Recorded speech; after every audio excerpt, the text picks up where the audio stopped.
nós obedecemos a palavra do Senhor, há um preparo espiritual para nós vencermos a batalha. E como é bonito um povo disciplinado, um povo educado, e o povo de Deus, ele é assim. Para que a gente possa vencer, precisa ter disciplina, precisa ter ordem, obediência, fé, e a gente vai aprender nessa manhã sobre isso. Amém, irmãos? Os irmãos têm alguma coisa a comentar, acrescentar? Os irmãos fiquem à vontade.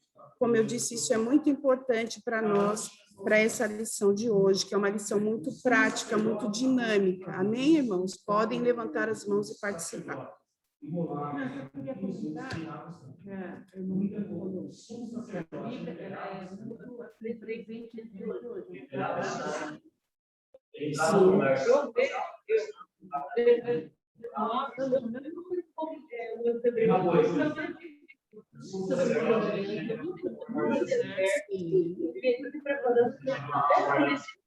Glória a Deus.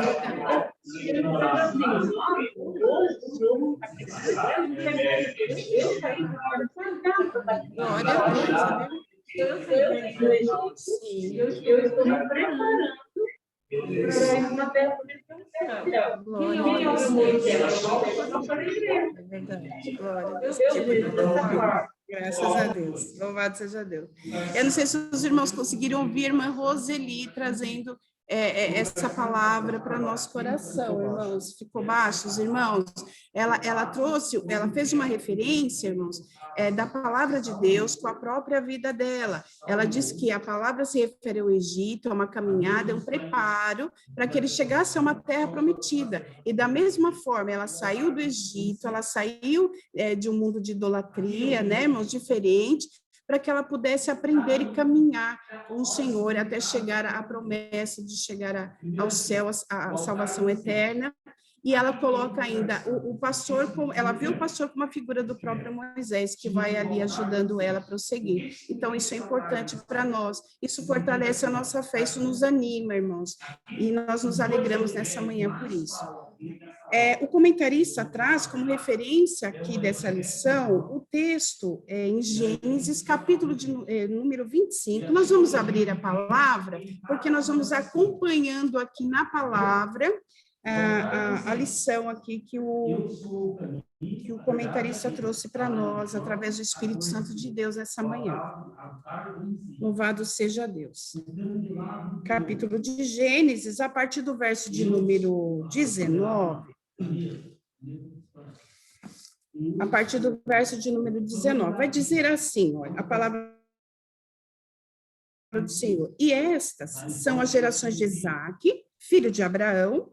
Abraão gerou Isaque. Isaque era da idade de 40 anos, quando tomou Rebeca, filho de Betuel, arameu de Padarã, irmã de Labão, arameu, por sua mulher. Isaque orou instantemente ao Senhor por sua mulher, porquanto era estéril, e o Senhor ouviu as suas orações, e Rebeca, sua mulher, concebeu. Então, nós vamos, a partir desses versículos aqui, tratar de algum assunto importante aqui na lição, irmãos. A palavra de Deus diz aqui que Isaque, aos 40 anos se casou, porém Rebeca era estéril, e o que me chamou a atenção nesse trecho é que Isaque orou instantemente ao Senhor por sua mulher. Ela não poderia gerar filhos, né? E Isaque, ele tomou essa atitude de orar instantemente. Isso me chamou bastante atenção. Orando, estudando a palavra do Senhor, eu quero fazer menção desse trechinho aqui para os irmãos. Havia uma dificuldade, a esterilidade naquele tempo era algo muito ruim para uma mulher. Ela era discriminada, né? E eles estavam debaixo de uma promessa que a descendência deles seria muito grande, né? Havia uma promessa. E para o sentimento de Rebeca, isso era muito ruim. E eu admiro a conduta de Isaque. A palavra do Senhor diz que ele orou instantemente, ele orou com urgência, ele orou de forma fervorosa ali diante do Senhor, para que a sua mulher pudesse sair daquela condição em que ela estava. A gente observa, irmãos, que isso era eu vejo isso como uma conduta sacerdotal, né? Eu acho tão bonito isso. E hoje, irmãos, os irmãos me perdoem aqui a observação, mas eu acho importante a gente falar, nós estamos numa escola bíblica, eu acho importante. A gente vê, muitas vezes, o papel do homem um pouco distante dessa situação. A gente vê que o homem na casa, ele é o cabeça, ele representa Jesus, né?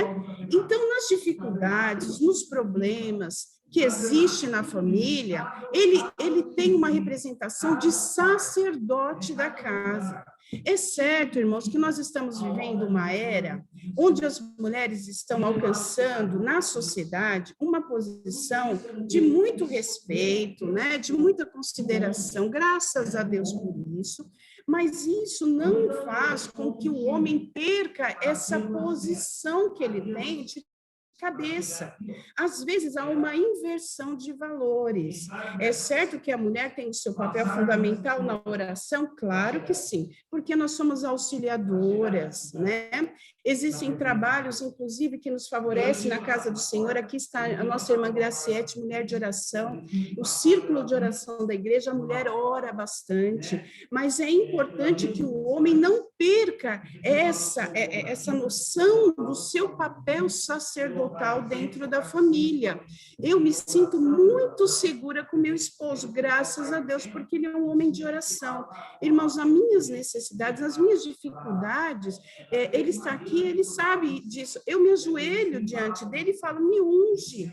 Coloca a mão na minha cabeça, ora por mim, porque eu vejo essa figura importante dentro da casa. E Isaac, ele tomou isso para si naquele momento. Ele viu que a dificuldade estava grande e ele orou ao Senhor para que Rebeca pudesse ter filhos, e ele confiou. A palavra do Senhor diz que o Senhor ouviu a oração daquele homem, né? E é importante que os homens que nos ouvem nessa manhã também creiam nisso, assumam esse papel dentro da sua casa de sacerdote. Ore, não se intimide, unja seus filhos quando estiverem enfermos, né? Apresentem as dificuldades, orem, tenham esse costume de orar nas refeições, orar agradecendo, orar consagrando as coisas. Quando nós compramos alguma coisa, nós temos o hábito de orar e apresentar aquilo ao Senhor, e muitas vezes esse papel é do sacerdote, né? E isso me chama bastante atenção. Embora Rebeca tivesse esse filho 20 anos depois dessa atitude dele, isso foi muito importante, muito marcante. O Senhor se agradou e ouviu a oração dele. Então, fica essa mensagem para os nossos corações, esse grande exemplo desse homem, amém? Os irmãos têm alguma coisa? O irmão Eliel quer falar alguma coisa? Fica à vontade, irmão Ricardo. Fica à vontade, os irmãos, como eu disse, pode falar. Irmão Adriano, presbítero, irmão Adriano, também, se tiver alguma coisa, fica à vontade. Deus abençoe os irmãos.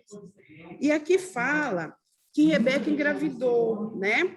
E houve uma situação ali bastante importante, porque a gente que é mulher, que já teve filho, sabe o quanto é incômodo quando a criança começa a se mexer dentro da gente.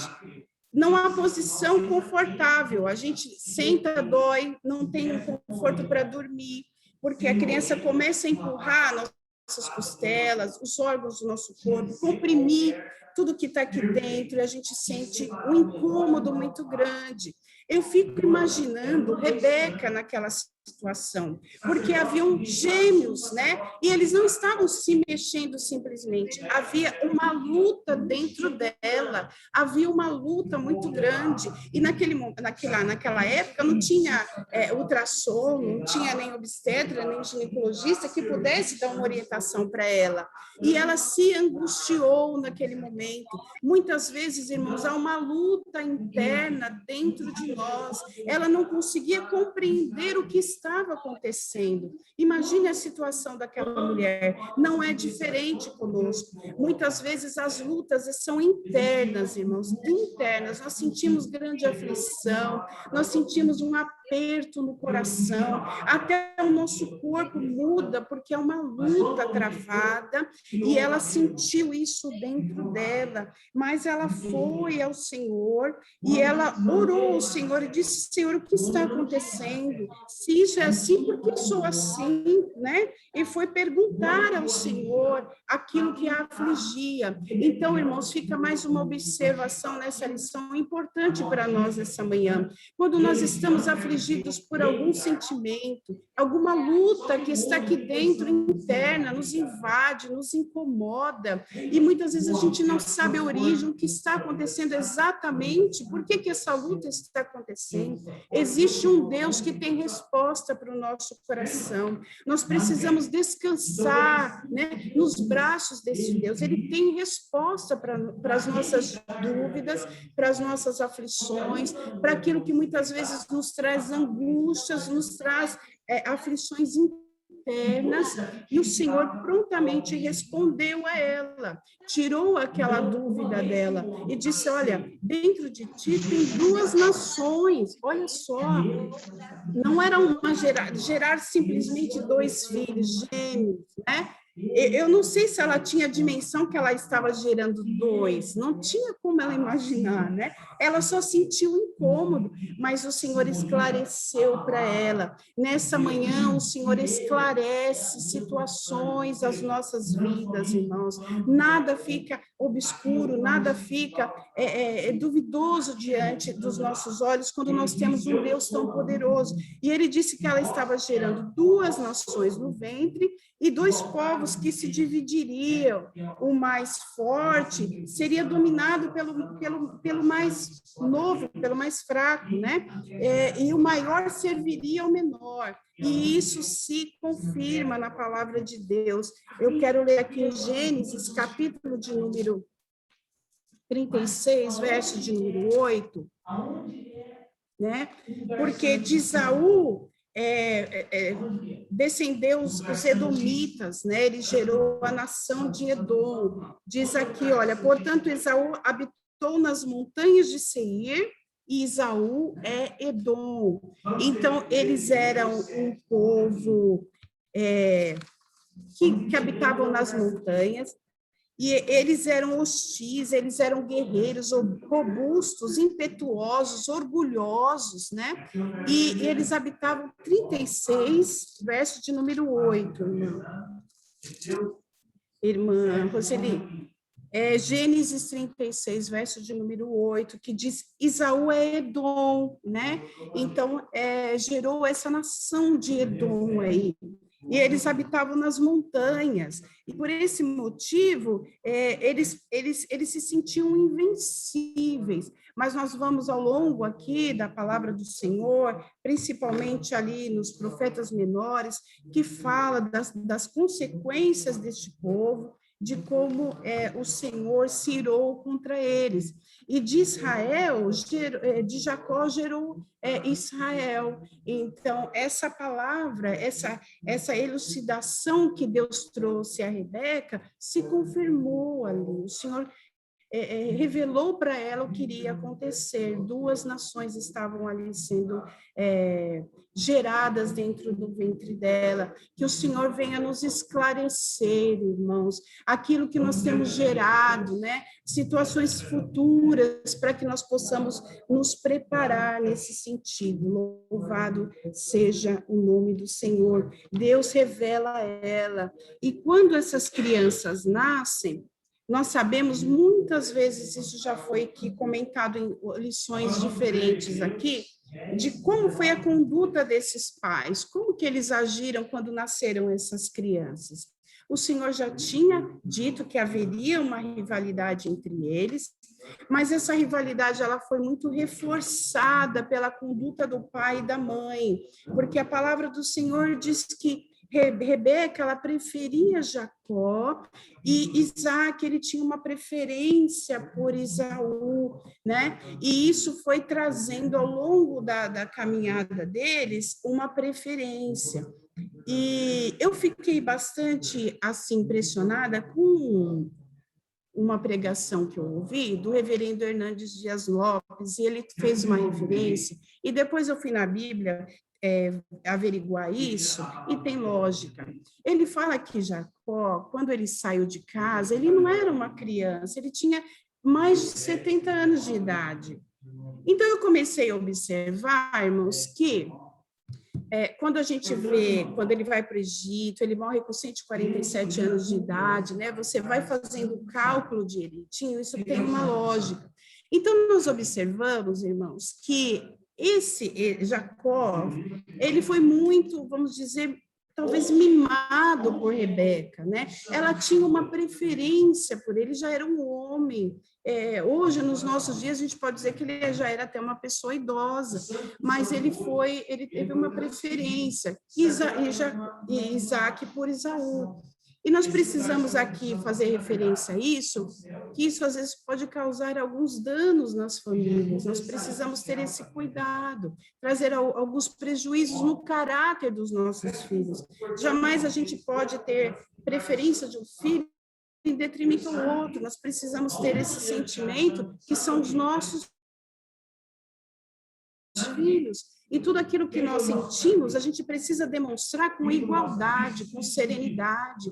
Esse amor tem que ser derramado de forma muito parecida de um para o outro, da mesma forma que Deus tem esse amor por nós, né? Deus, ele demonstra um amor, ele não tem preferência por um e por outro, embora a palavra aqui diz que ele amou mais a Jacó do que Esaú, mas o Senhor, ele ama nós de uma forma especial, e nós precisamos ter esse sentimento, esse cuidado de nós não trazermos prejuízos a comportamentos dos nossos filhos, deixando de colocar alguns limites. Isso eu estou dizendo agora de uma forma muito prática, porque eu sei que as pessoas às vezes têm dificuldade de criar os seus filhos, porque trabalham, temos uma vida muito corrida, mas nós não podemos mimar demais, né? Não colocar limites, e isso foi muito evidenciado aqui na vida desses dois. Louvado seja o nome do Senhor. A palavra do Senhor diz que a palavra aqui da revista diz que essa rivalidade persistiu entre eles. E eu gostaria de trazer a oportunidade aqui aos nossos professores para também trazerem algum comentário referente a isso, da persistência dessa rivalidade entre Esaú e Jacó. Pode, irmão Ricardo, tem a oportunidade.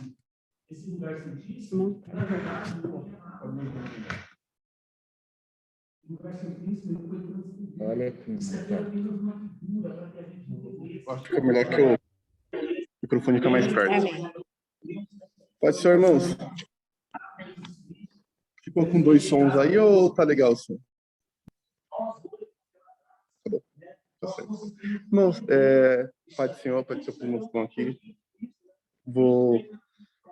Eu vou abrir aqui o livro de Obadias, a profeta menor, para a gente entender um pouquinho essa rivalidade dos dois, né? Jacó e Esaú. A gente já ouvimos aqui, os dois nasceram de Rebeca, e desde o ventre já havia ali uma guerra, né? Eu não enxergo Esaú como uma pessoa má ou ruim, como me parece que está apresentando na novela que está tendo. Não sei se está tendo ou se já acabou. Tomar um pouquinho de cuidado com isso, mas a descendência dele mostra aspectos muito ruins. Se a gente lê o livro de Obadias, Profeta Menor, é um livro curtinho, são 21 versículos. É um capítulo. Obadias é um capítulo. E ele vai falar sobre o castigo de Esaú. De Edom, né? A gente vai ver muito no livro a palavra Edom. Mas o que é Edom? A gente acabou de ler que Esaú é Edom. Quando ele come aquele guisado, chama um guisado vermelho, e aí por isso usa a palavra Edom. Edom é vermelho. Por isso alguns vão acreditar que Esaú, ele era tinha cabelo vermelho. Mas o grande problema de Esaú, a gente vê assim, Esaú, ele é o mais forte. Desde o ventre diz que ele é o mais forte. E qual é o principal pecado de Esaú para Obadias? Vamos ver? Eu vou ler aqui só os 3 primeiros versos de Obadias. Diz assim, visão de Obadias. Assim diz o Senhor Deus a respeito de Edom. Aqui ele já coloca aqui na minha Bíblia um pontinho 1 para mostrar aqui. Para dar uma referência. Temos ouvido a pregação do Senhor, e foi enviado aos gentios um emissário dizendo, levantai-vos e levantemo-nos contra ela para a guerra. Eis que te vis pequeno entre os gentios, tu és muito desprezado. A soberba do teu coração te enganou, como que habita nas fendas das rochas. Na tua alta morada, que diz no teu coração, quem me derrubará em terra? Então, no verso 3, a gente vê qual que é o problema de Esaú. A gente vê que eles são habitantes de montanhas e ele se sentiu muito seguro de si. Estou nas montanhas aqui, qualquer inimigo que vier contra mim, eu estou nas montanhas. Até ele chegar em mim, eu de cima ataco pedra, ataco flecha e me escondo nas fendas da rocha e estou seguro. Ele tinha o quê? Ele tinha uma soberba. Esse verso aqui, a gente pode também interpretar ele como uma referência ao próprio diabo. O pecado do diabo também é a soberba. Ele também se achou. Ele se achou como um ser mais forte e quis ser igual a Deus, né? Então esse é o pecado de Esaú. Esse é o pecado dos edomitas em geral. Eles se acham muito fortes. Mas Deus, ele vai derrubar eles. A gente vê a consequência aqui do livro, ele vai dizer... ele vai dizer que se viessem assaltantes, ainda ia deixar o sobejo, se fizesse alguma praga, ainda ia sobrar um pouquinho, mas Deus, ele extermina ele totalmente. E existe um pecado muito forte ali, né, para esse julgamento de Deus, que é nessa guerra entre os edomitas e os israelitas, né, entre os descendentes de Israel, que é Jacó, que eles não ajudaram seu irmão. Em determinado momento no deserto, eles não ajudam. E Deus cobra de nós, como cristãos, sempre ajudar nossos irmãos. Eu sou cristão, tô uma bênção, tô na tranquilidade da vida. E às vezes tem um irmão meu que está passando por uma dificuldade. E eu tô lá, não. Essa dificuldade nunca vai chegar na minha casa. Nunca vou passar por prova. E eu deixo de ajudar. Lá na frente, as coisas se invertem. Se eu tô tão seguro de mim, Deus faz que eu me abata, igual foi com os edomitas. E Deus abençoa os israelitas. Então, essa é só até aqui que eu ia falar sobre essa rivalidade. Já agradeço a oportunidade em nome de Jesus.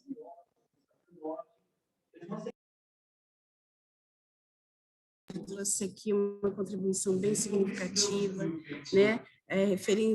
Fazendo referência do orgulho que ele sentia, dessa soberba, porque eles estavam ali habitando nessas montanhas, e nós precisamos absorver isso e aprender, né, nessas características. A gente não pode se sentir melhor do que ninguém, arrogantes, humilhar as pessoas, porque muitas vezes nós estamos habitando em algum lugar um pouco mais alto. O Senhor quer que nós sejamos simples, né? Nós tenhamos humildade, e o professor trouxe aqui também essa referência de que eles endureceram o coração e não ajudaram os seus irmãos, como isso é importante. Isso fala também desse sentimento de unidade, de benignidade, de bondade que nós devemos tomar para nós. Então, Esaú, ele tinha essa característica negativa, né? E a gente destaca aqui nessa manhã. Também quero passar para o nosso professor irmão Iliel para fazer algum comentário também sobre essa parte. Fique à vontade. Meus irmãos, Deus abençoe a cada um dos irmãos. É muito importante essa contribuição nossa aqui na escola, né? E eu queria falar sobre essa questão da rivalidade entre Esaú e Jacó, falando sobre o direito da primogenitura, né? Direito de primogenitura era dado a todos os filhos mais velhos, né? De cada tribo, na antiga aliança. É muito interessante que esse direito dava ao filho mais velho a autoridade de tomar decisões importantes na morte do patriarca da família. Ou seja, na morte do patriarca, o filho mais velho tomava esse lugar de autoridade sobre toda a família. Então, esse direito era dado a Esaú, porque foi o primeiro a nascer. Embora eles fossem gêmeos, Esaú foi o primeiro a nascer, ele tinha esse direito.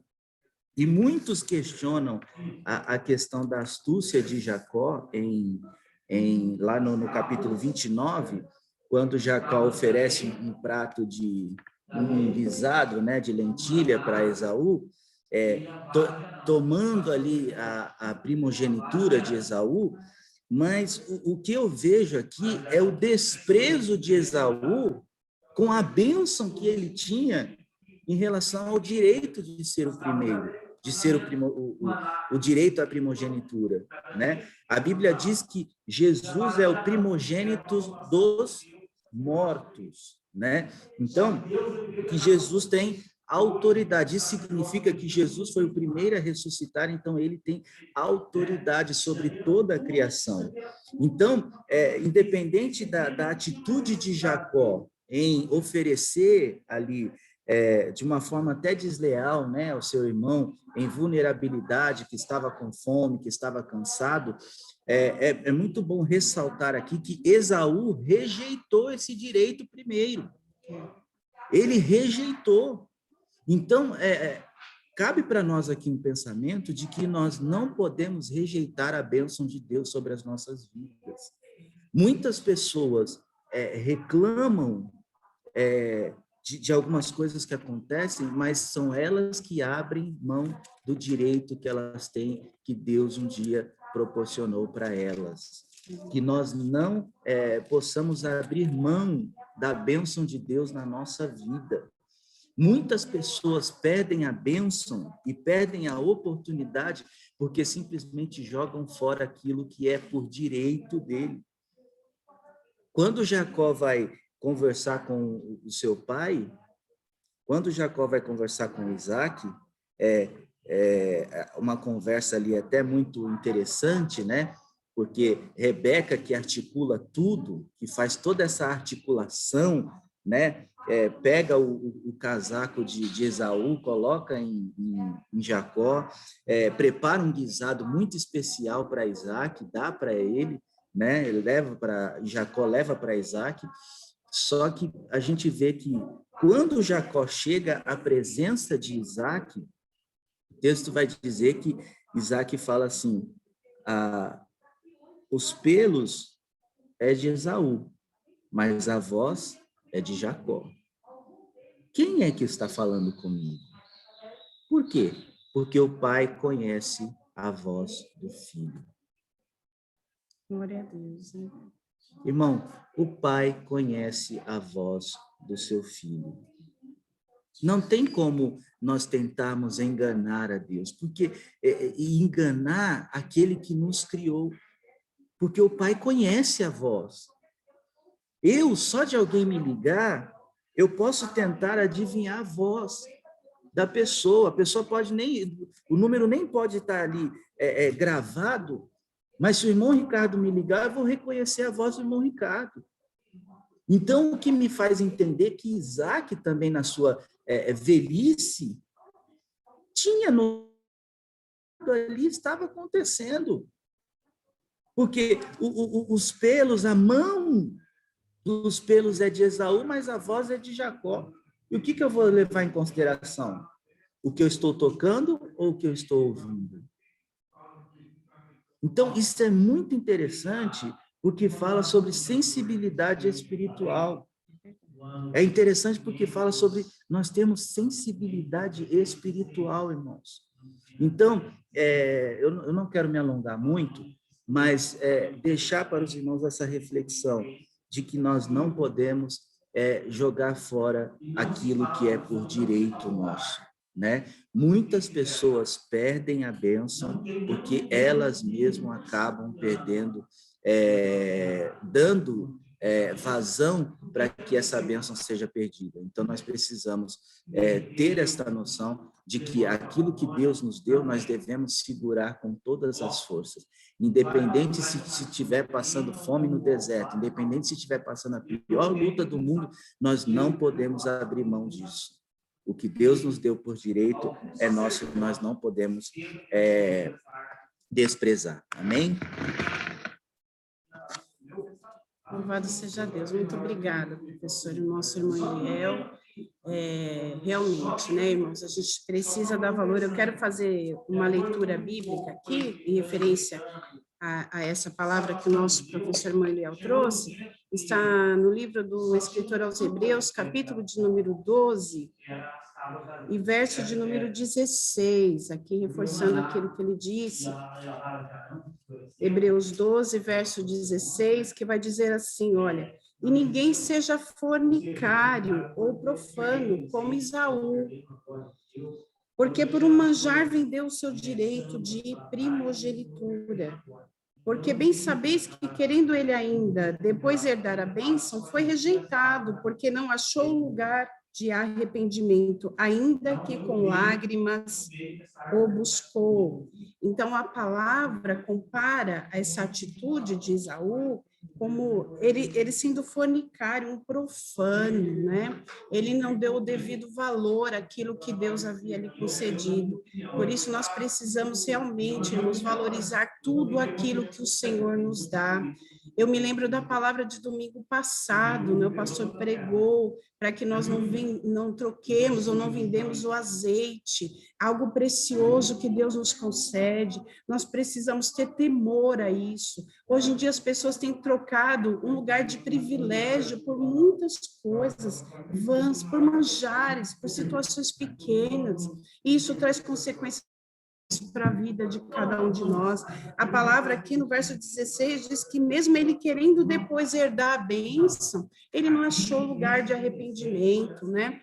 Quando nós não damos o devido valor àquilo que o Senhor coloca nas nossas mãos, nós temos consequências graves, o coração da gente endurece, a gente se afasta da graça de Deus, da misericórdia de Deus, e nós sofremos essa situação contrária nas nossas vidas. Por isso, reflitamos nessa manhã aquilo que Deus tem colocado na sua vida, o seu ministério, a sua família, os dons espirituais que o Senhor tem te concedido, que nós possamos dar valor a isso, que nós não venhamos a trocar, nem vender por qualquer coisa, irmãos, e que o Senhor nos dê essa sabedoria, esse discernimento, essa percepção espiritual, para que nós não venhamos a cair numa situação mais difícil, assim como Esaú se manteve. Amém? Aqui o nosso professor Eliel, ele já citou sobre a situação que veio depois, em que Isaac, ele fala para que Esaú preparasse um guisado para ele, né? Ele tinha a intenção de abençoá-lo, ele já estava velho, e ele já tinha esse sentimento de dar a bênção para ele. Rebeca, ouvindo isso, ela se antecipou, irmãos, chamou Jacó para que ele fosse, fizesse esse guisado e se passasse pelo seu irmão. A princípio, Jacó não quis fazer isso, ele ficou ali um pouco inseguro, mas Rebeca assumiu, ela comprou a bronca, como diz o outro, né? Ela assumiu a responsabilidade, e que ela disse, não, que a culpa seja minha se acontecer qualquer coisa.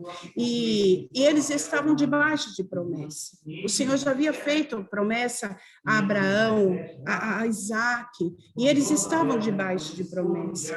Mas eles tiveram, a Rebeca principalmente, essa intenção de antecipar as coisas, de atropelar, né, aquilo que o Senhor já tinha pré-estabelecido.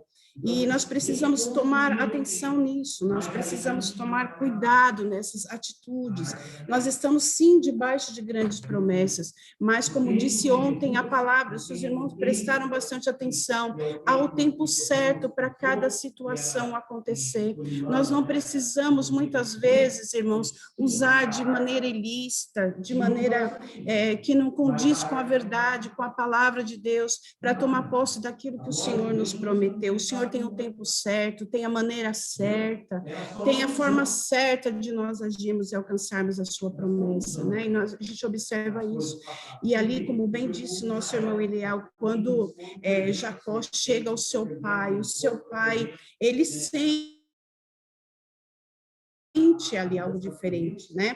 Mas no final ele acaba trazendo a bênção a Jacó, ele abençoa Jacó.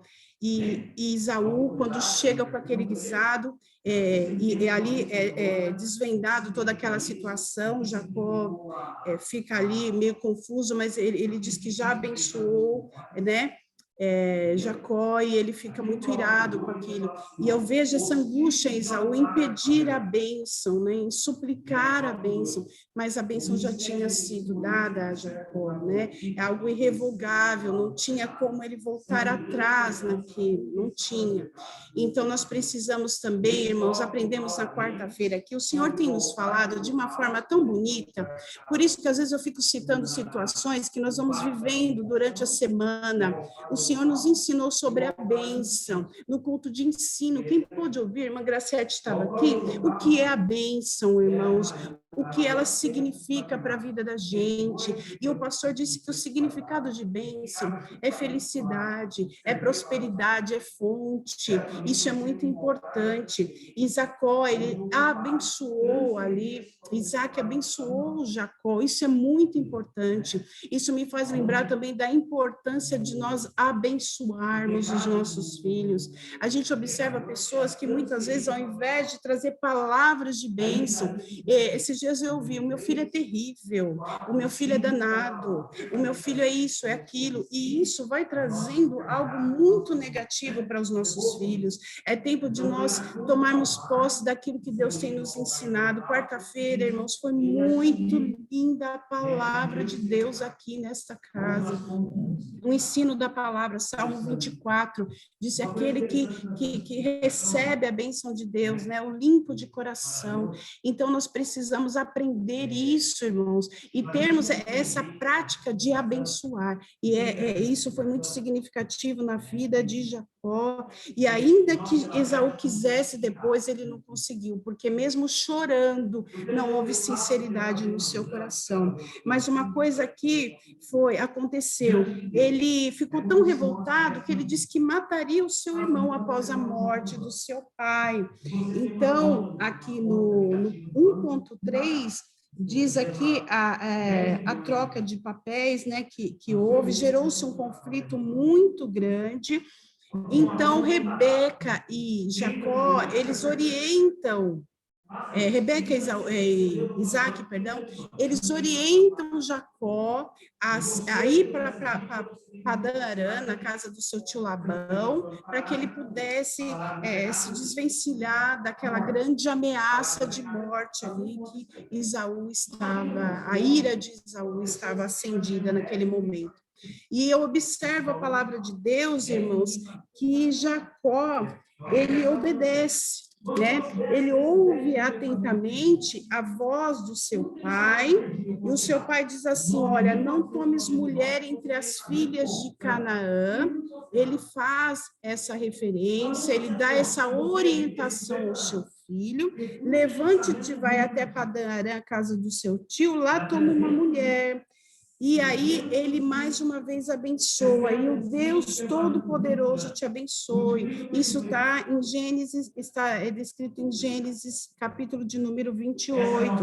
Então ele trouxe uma grande orientação ao filho, que ele não se misturasse, não casasse com aquelas mulheres, que ele fosse até a casa do tio ali ele encontraria abrigo, ele encontraria uma esposa para ele, e ali o Senhor também o abençoaria. É importante, irmãos, nós não perdermos também essa noção de aconselhamento, de orientação aos nossos filhos. Ele trouxe uma orientação importante, afinal de contas, ele sairia da sua casa, ali passaria a viver uma situação diferente.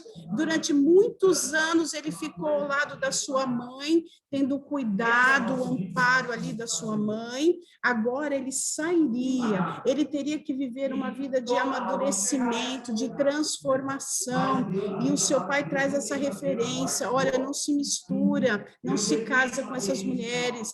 E a gente vê hoje em dia muitos filhos não dando ouvido aos conselhos dos seus pais, e se acabam se misturando com mulheres diferentes, com homens diferentes, com situações contrárias que futuramente trazem danos.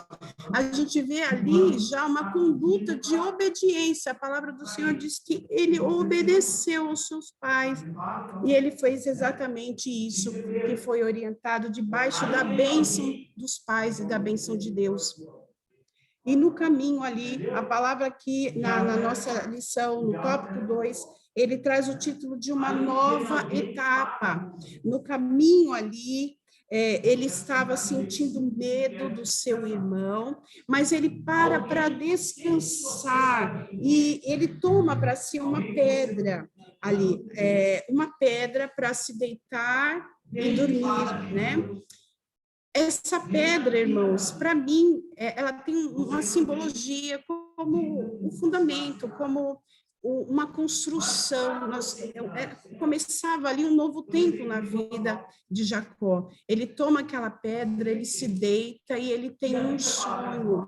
Ele vê uma escada onde anjos subiam e desciam. E naquele momento, quando ele observa, Deus se revela a ele. A palavra do Senhor, no capítulo 28 de Gênesis, verso de número 3, diz que o Senhor estava em cima dela. E o Senhor se apresenta dizendo: eu sou o Senhor, Deus de Abraão, teu pai, Deus de Isaque. Né? E ele faz uma promessa: essa terra em que tu estás deitado, ela será tua e da tua semente. Louvado seja o nome do Senhor. Que coisa linda quando o Senhor se revela para nós. O Senhor se revela como Deus Todo-Poderoso, um Deus que era do seu avô e do seu pai.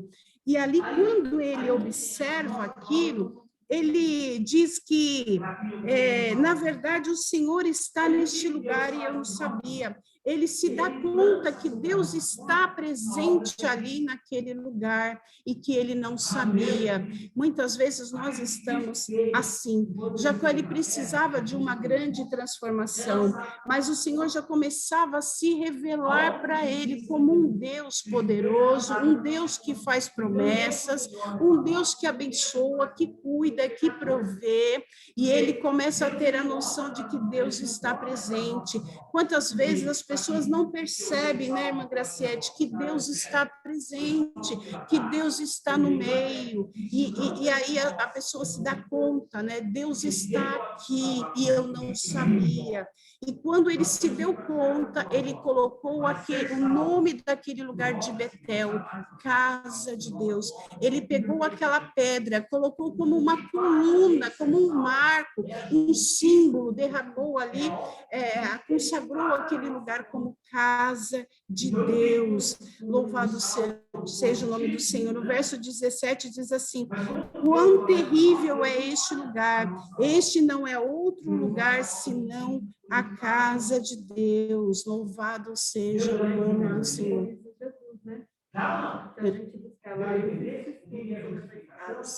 para explicar para as crianças, e essa escada, a gente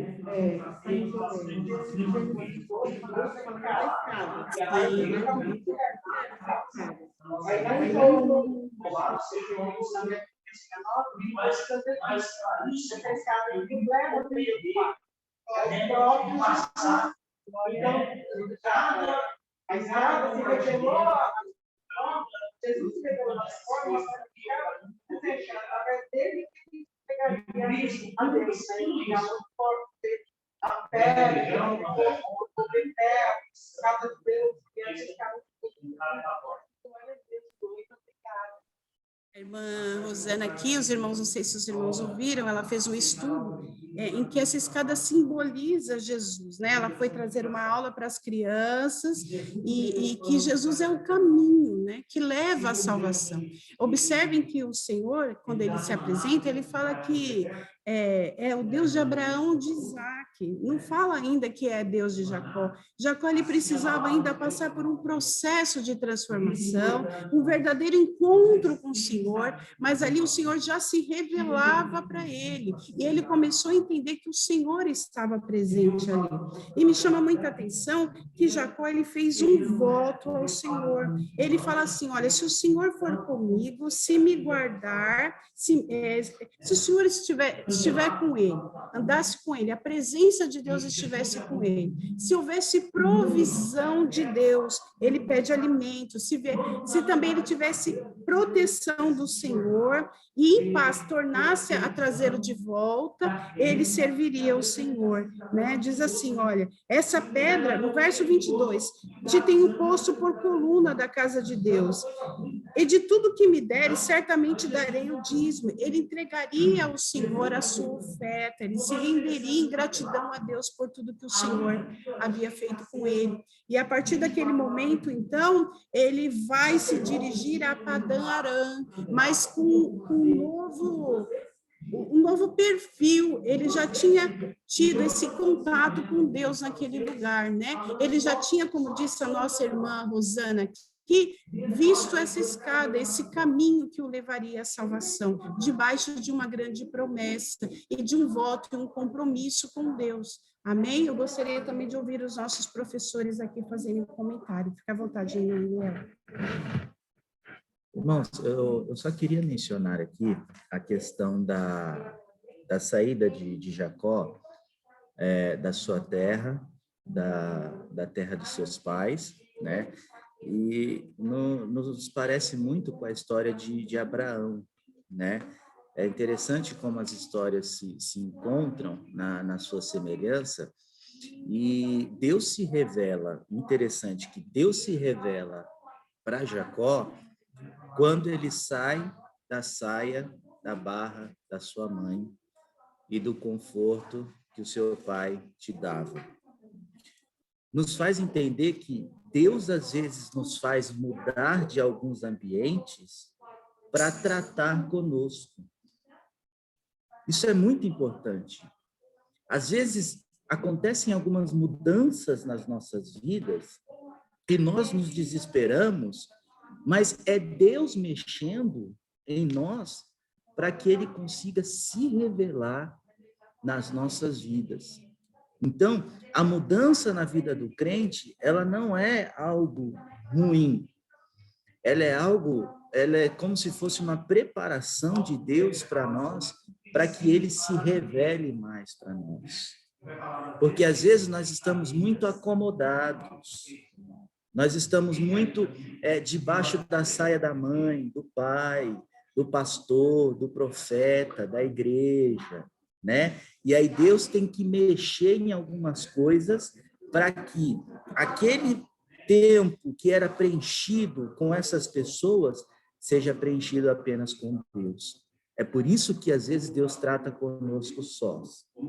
Nós temos aqui o ensino da palavra de quarta, nós temos culto de oração sexta, nós temos escola dominical domingo, mas é no momento em que nós não estamos aqui que nós temos que evidenciar o que nós estamos aprendendo aqui.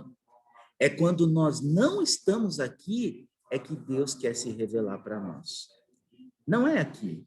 Aqui nós apenas aprendemos a termos as ferramentas certas para utilizar lá fora. Porque é o que eu sempre falo, nós estamos aqui, ontem foi um culto maravilhoso, essa escola está sendo maravilhosa, o culto da noite será também maravilhoso, mas amanhã, segunda-feira, inicia mais uma semana, né? Onde nós vamos nos deparar com os verdadeiros leões das nossas vidas. É emprego, é dificuldade, né? É a falta de emprego, talvez a falta de dinheiro, é a doença, é o conflito familiar, é muitas coisas onde nós não vamos ter a voz do pastor Marcos no nosso ouvido, nós não vamos ter a voz da irmã Cláudia ensinando, nós não vamos ter o louvor lindo da mocidade, mas nós vamos ter Deus. É quando nós vamos ter Deus. É no momento em que nós não temos ninguém ao nosso redor, é que Deus quer se revelar para nós. Então, é nos momentos de solidão, é nos momentos em que Deus nos muda de ambiente, é que Ele quer se revelar para nós. Amém? Glória a Deus, é verdade, irmãos, isso é uma grande verdade, né? É a prática da palavra de Deus que vai nos trazendo essa transformação, né, tão necessária para a nossa vida e nossa conduta cristã. E aqui o texto ele vai dizer, irmãos, que quando ele chega a Padã Arã, ele se encontra com Raquel, né? Os pastores ali indicam Raquel, eles se alegram, ela leva ele até o pai Labão. E ali o pai também já oferece ali um trabalho para ele, para que ele pudesse desenvolver, né? A palavra do Senhor, ela já vai sendo trabalhada na vida de Jacó. Louvado seja Deus. Havia ali atrás uma promessa, nós observamos que ele também fez uma aliança, um pacto, pedindo proteção, pedindo provisão, né? Pedindo paz para voltar para lá, e as coisas vão acontecendo conforme aquilo que nós fazemos, essa aliança que nós fazemos com Deus vai se confirmando.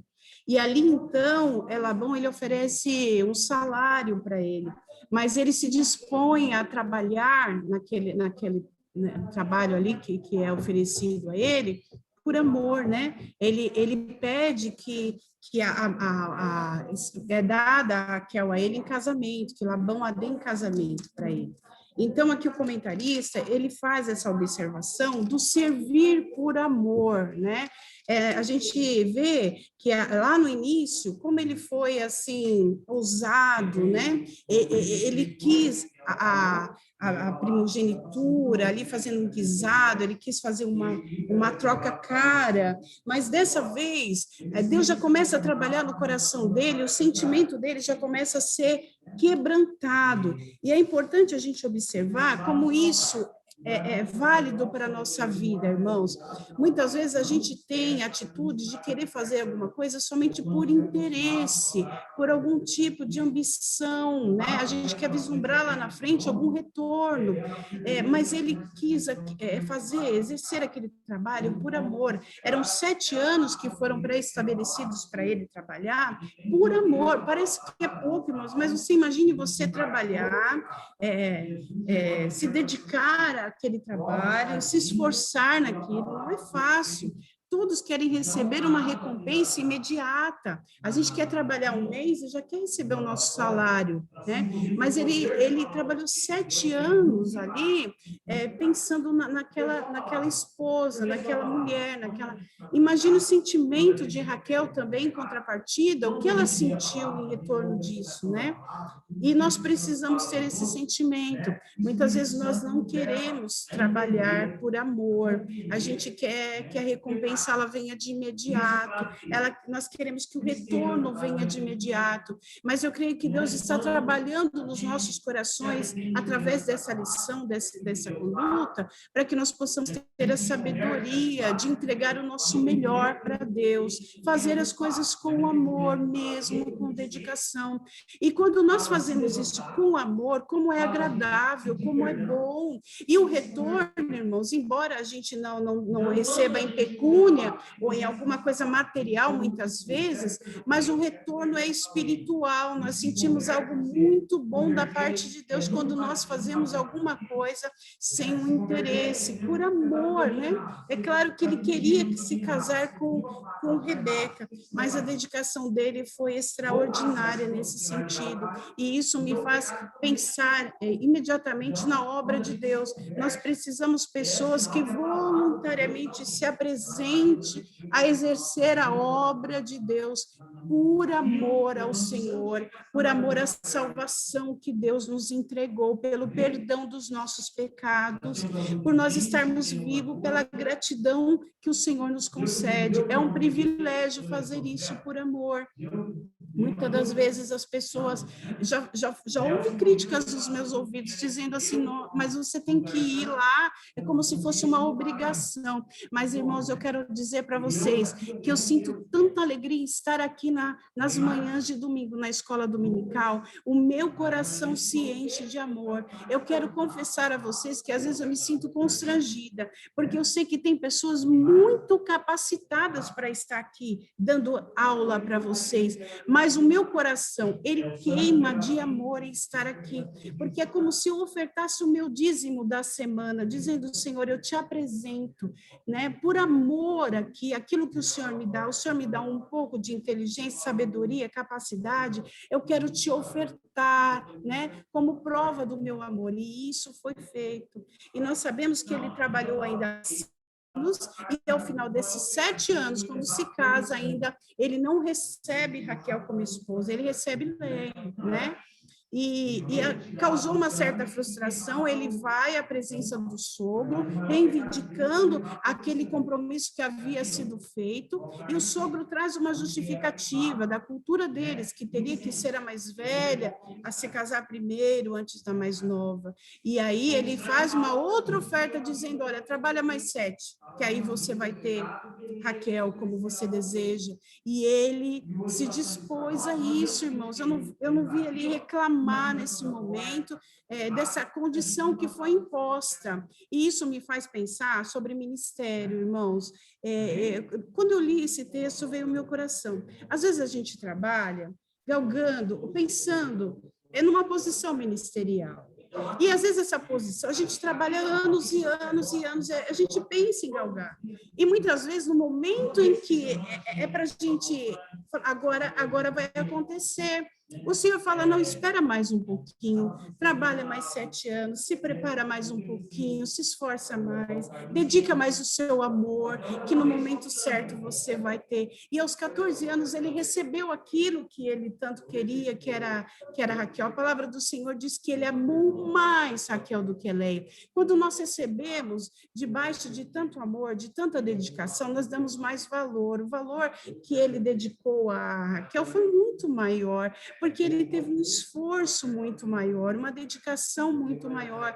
Então, meu irmão, meus irmãos que estão aqui, quando nós recebermos a promessa de Deus, o trabalho, o resultado do nosso esforço, a alegria vai ser dobrada, irmãos, o sentimento de recompensa vai ser dobrado, porque foi debaixo de muito esforço, de muito amor. Também a lição vai trazer que houve uma lei da semeadura, né? Nós não podemos deixar de destacar isso aqui, que houve uma lei da semeadura, né? Eu até separei aqui, Eclesiastes 9:10, tudo que vier à tua mão faça, né? Com dedicação, com amor.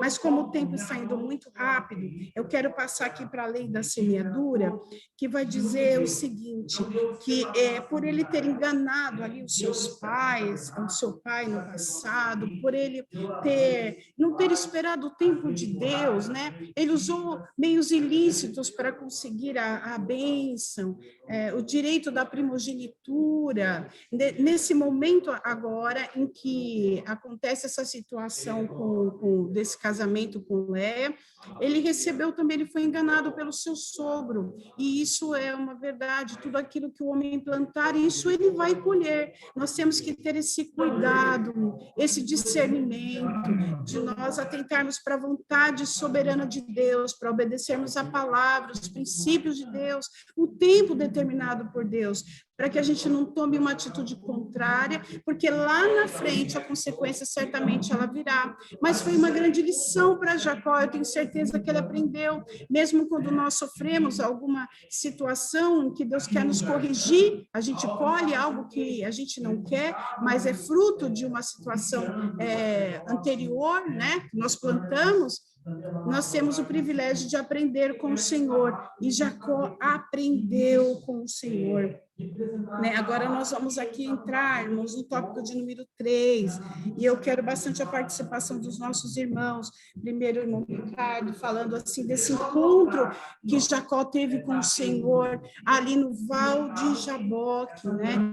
Esse momento de transformação. As horas se avançam, mas eu quero ouvir o irmão Ricardo, depois o nosso professor irmão Eliel já finalizando esse texto, essa grande lição. Irmãos, eu quero louvar a Deus por esse privilégio. Nós vamos ouvir o encerramento dessa lição, mas eu quero agradecer a sua participação aí de casa. Louva ao Senhor por essa lição, que essa lição fique guardada nos nossos corações, que Deus abençoe os irmãos. Então, nós vamos ouvir agora o irmão Ricardo, e depois finalizando aqui, concluindo a lição, nosso professor irmão Eliel. Deus abençoe a todos.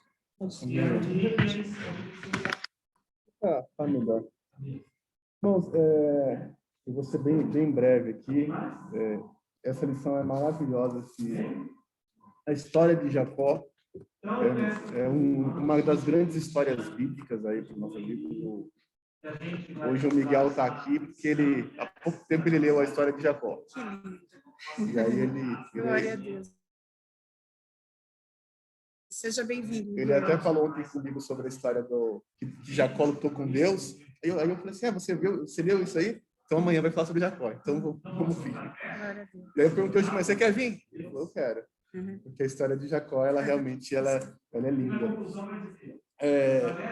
Para mim, o Val de Jaboque é como se fosse o desfecho da história de Jacó, o ápice. A gente vê que ele passa por várias etapas da vida dele. A etapa, como o Hernandes Dias Lopes diz lá, lá na casa dele, ele é, de certa forma, mimado. Depois ele passa pela segunda etapa, que ele fica sozinho. Ele deixa de ser mimado. Ele passa um período de serviço, de trabalho. Ele trabalha por amor, né? E eu acho também essa parte do amor ela é muito importante, que eu considero o amor... Eu considero, ele é o principal mandamento. E ele, muitas das vezes, é o mais difícil de ser cumprido. Esse trabalho por amor eu associo também muito com lei e graça, porque, a princípio, na lei você tinha que fazer tudo por obrigação, mas na graça você tem que fazer por amor. Então, nós temos que realmente trabalhar por amor. Mas aí nós chegamos em todo esse desfecho para chegar aonde? Chegar no cumprimento daquela escada de Jacó. Chegar a estarmos cara a cara com Deus, né? O Val de Jaboque. Lição passada a gente falou sobre vale, e aí a gente chega aqui no Val de Jaboque. Eu imagino o Jacó chegando ali, preocupado com tudo que estava em volta dele. Estava cheio de filho, estava cheio de esposa. E agora enfrentar o passado dele que ele tinha deixado lá para trás. 14 anos ele deixou o passado para trás. Um erro que ele sabia que era errado, que ele tinha enganado, ele vai ter que enfrentar esse erro. E às vezes, para nós podermos chegar cara a cara com Deus, a gente vai ler lá que para Deus tudo está claro, não existe nada encoberto.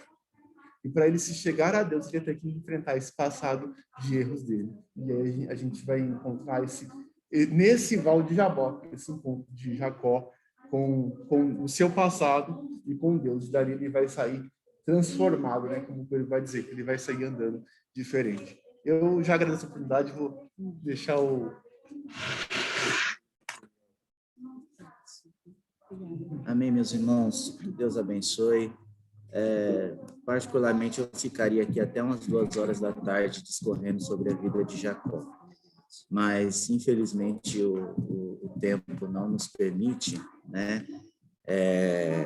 Mas eu queria falar bem rapidamente sobre essa transformação que Jacó teve, né? Após ter passado algum tempo em Padã Arã, na casa de Labão, né? Como disse a nossa irmã Cláudia, Deus chama Jacó para resolver uma pendência. É muito interessante que Jacó vai para Padã Arã. Jacó ali, ele cresce nas suas emoções, ele para de ser mimado, ele cresce espiritualmente porque ele tem um encontro com Deus, Deus se revela a Jacó, ele constitui família, mulheres e filhos, ele constitui riquezas, tudo está tranquilo na vida de Jacó. No momento de tranquilidade da vida de Jacó, quando ele possui praticamente tudo que um homem quer, que é uma família estabilizada, que é riquezas, quando parece que está tudo tranquilo, Deus chama Jacó para um acerto de pendência. Deus fala, Jacó, você vai voltar para a terra dos seus pais. E quando Deus fala isso com Jacó, o texto vai dizer que Jacó fica com medo, com receio. Porque passa-se 40 anos, passa-se muito tempo, desde quando ele engana seu irmão, e seu irmão o jura de morte, e ele tem que sair fugido. E ele vai voltar para ter esse encontro com esse irmão. Ou seja, nos faz entender que nós podemos nos reestruturar, podemos fazer... A nossa vida pode dar muitas voltas, mas se nós tivermos alguma pendência, nós sempre seremos cobrados por isso. Pastor Marcos, eu nunca esqueço, uma vez, Pastor Marcos, num culto de Santa Ceia, pregou sobre pendências. E nós não podemos ter pendências na nossa vida. Então, se há alguma pendência na nossa vida, nós precisamos cuidar de resolver essas pendências. Porque Deus um dia cobra. É a lei da semeadura. Né? Ele enganou seu irmão e Labão o enganou.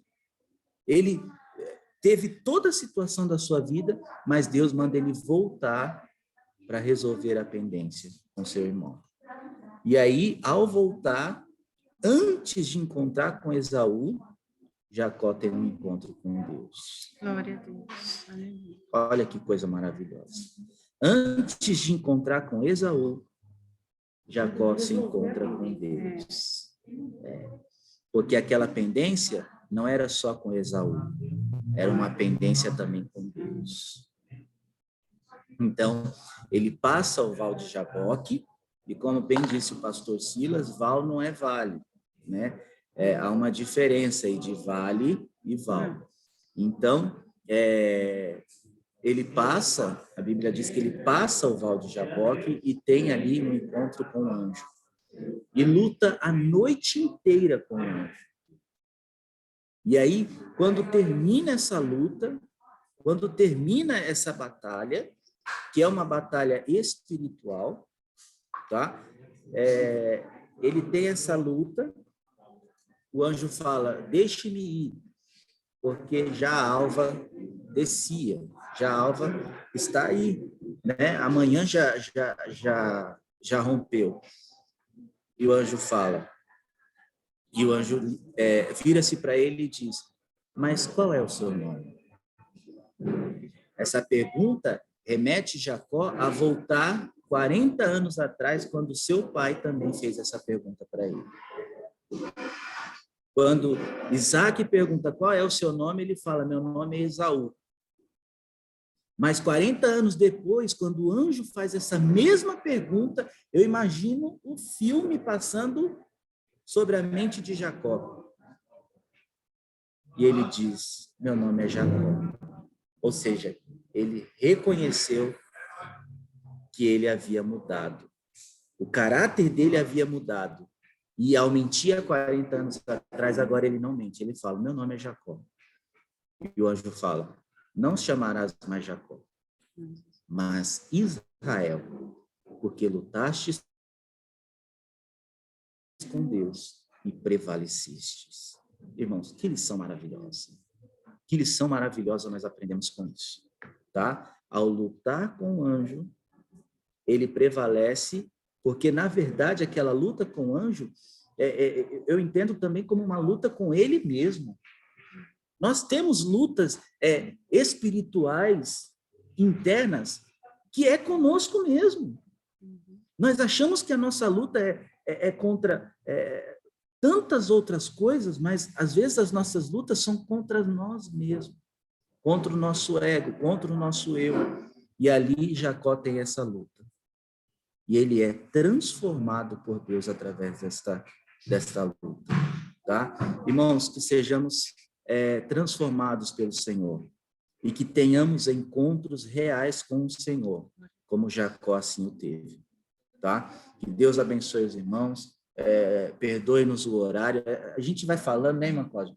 Foi o que eu falei, dá vontade de ficar aqui, pastor Silas, até 2 horas da tarde.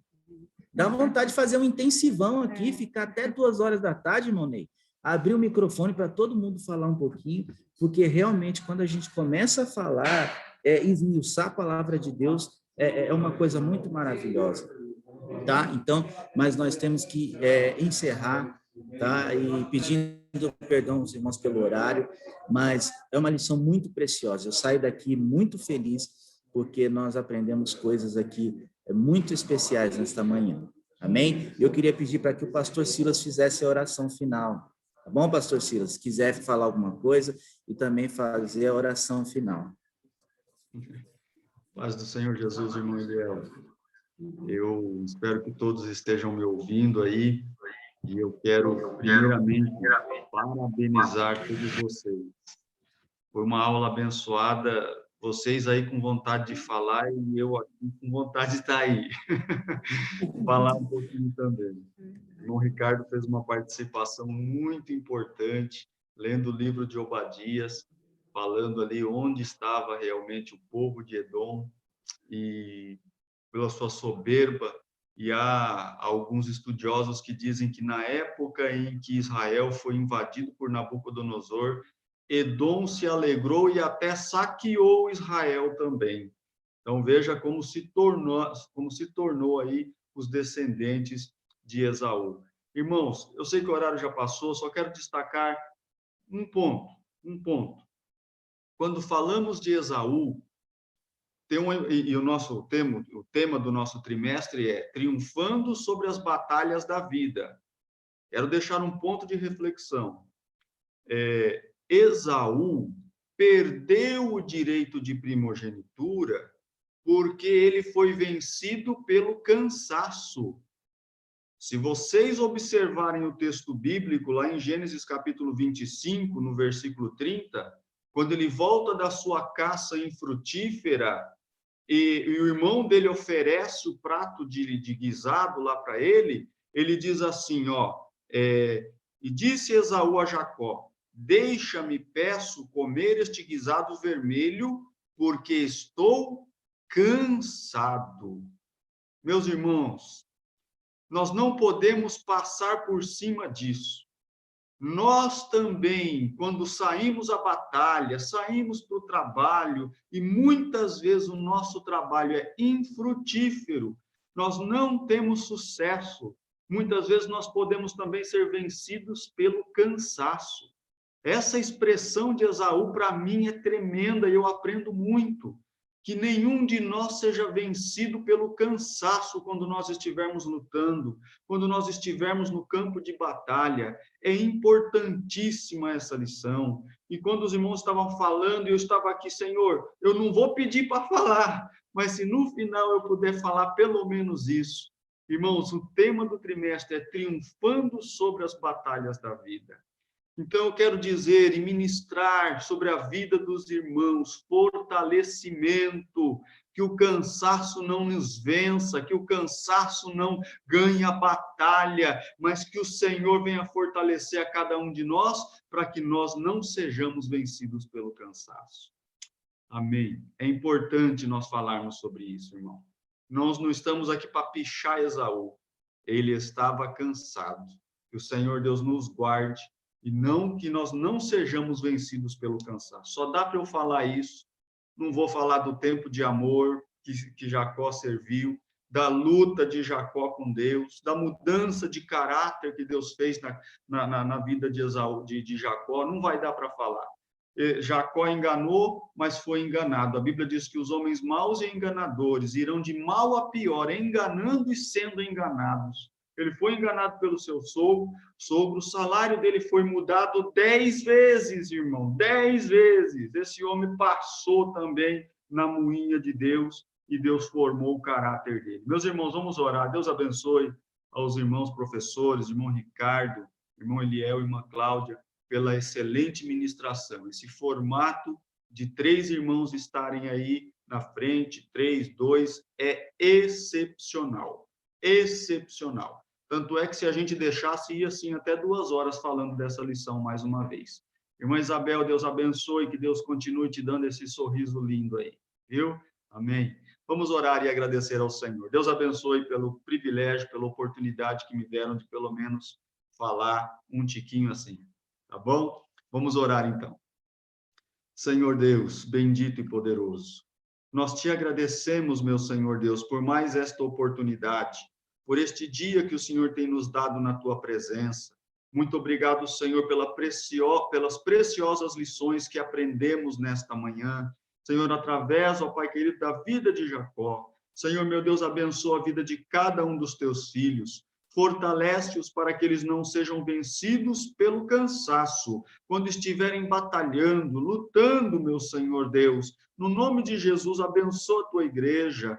Fortalece o cansado, Senhor, meu Deus. Firma os pés daqueles que estão vacilantes. Desperta a tua igreja, Senhor, para que todos possam afluir para o templo, desejosos de adorar o teu nome santo, desejosos de aprender a tua palavra, que nos fortalece, que nos faz, ó Deus, ficar firmados nos teus caminhos. Pai bendito, em nome de Jesus, eu te peço, ouve a nossa oração, porque é o Senhor que age, é o Senhor que opera, é o Senhor que convence através do teu Espírito Santo. Age em cada coração, ó Deus bendito, nós oramos assim no nome de Jesus, e no nome de Jesus nós já te agradecemos. Amém. Amém.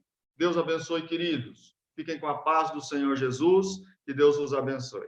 Amém.